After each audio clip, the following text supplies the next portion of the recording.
Insurance goggles, the libertarian fantasy that turns defense into a Ponzi scheme. Libertarians often argue that insurance companies will replace government defense in a stateless society. But this belief collapses under basic economic scrutiny. It mistakes risk transfer for productivity, ignores moral hazard, and entirely overlooks the internal costs and incentive failures baked into the insurance model. The idea fails on 4 key levels: profitability, pricing, mechanism, and overhead. 1. Insurance doesn't make unprofitable defense profitable. If defending a piece of property generates less value than it costs, whether in reputation, resources, or future productivity, then insuring it doesn't change that. Insurance cannot turn an evolutionarily unprofitable act into a profitable one. It merely shifts the cost of that loss onto someone else, who now has to make the same decision about whether defending the property is worth it. The problem doesn't go away, it gets repackaged.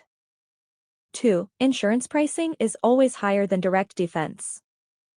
Insurance companies don't offer services at cost, they price in expected cost of loss, risk premiums, administrative overhead, legal and compliance costs, profit margins.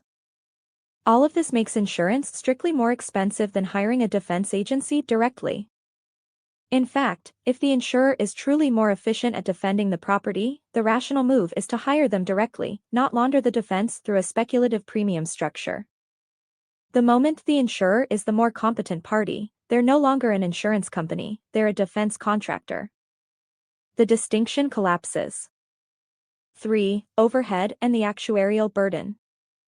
Here's the kicker: insurance is defense plus overhead. You're not just paying for someone to defend your property, you're paying an actuary to assess your risk, a bureaucracy to process claims, legal staff to dispute payouts, salespeople and marketers, investors demanding a return. The actuary is not free. Every dollar paid to assess and model risk is a dollar not spent protecting your property. In a transparent reputation-based system, much of what actuaries do is obsolete. Public data reveals your risk profile to everyone in real time. So instead of a lean defense contract optimized for efficiency, you're buying into a bloated structure of risk modeling, cost hedging, and litigation, all layered on top of the very activity you supposedly needed in the first place. 4. Insurance introduces moral hazard. Insurance doesn't just cost more, it distorts incentives. Once people know they're covered, they take fewer precautions. Once aggressors know claims will be paid out regardless of fault, they strike more freely. Insurance subsidizes failure, turning previously rare events into common ones. It's not a stabilizing force, it's a fragile promise that accelerates collapse under repeat exposure. Conclusion: insurance defense is not a market solution, it's a delusion. In total, the libertarian fantasy of insurance-based defense is incoherent. It starts with an unprofitable activity, inflates the cost with unnecessary overhead, adds risk and moral hazard, and then calls the resulting instability a solution. If you're paying more for a less reliable outcome that creates more aggression, you haven't created a defense market, you've invented a worse version of government.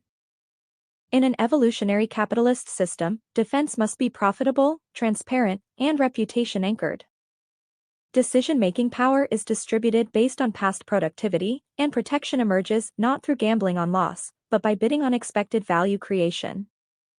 The defender isn't chosen by who can price the risk, but by who can prevent the risk most efficiently, and prove it with results. Insurance doesn't scale to defend civilization, but productivity does.